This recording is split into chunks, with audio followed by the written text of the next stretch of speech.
Mbukeli, ngikubingelele kuzo zonke indawo lapho khona kufinyela khona lolu hlelo. Igama lami nginguSithembiso ngingwakandlozi. Umphakathi waseDemise eChatsworth udine uganoni wabo ubese ushisa umuzi wesilisa okusolakala ukuthi sewaqedile amakati nezinja endaweni.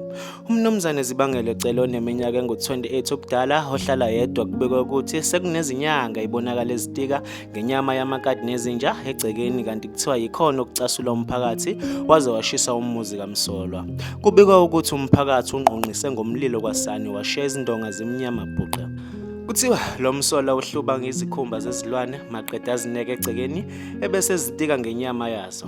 Kwelinye lamalanga kuthiwa lo mfo uyaye ebonakala ebasa umlilo egcekeni maqede osenyama ebonakala eyidla phambi kwabantu abasuke bedlula ngendlela. Amalungu omphakathi adina uganoni wabo akhala ngephunga belivunguza emzini kaCele belingabekezeleki kuzwakala ukuthi kunezikhumba ezinekiwe egcekeni. Umnumzane Cele kuthe ebuzwa abezindaba isolezwe ukuthi kungani edla amakati nezinja uphendule wathi indlala emholela kuba zitike ngezilwane. Mbukeli, ngicela ubeke uvo lwakho kwi-comment section mayelana nalolu daba. Ngizokubona kwenye video elandelayo. Sale kahle.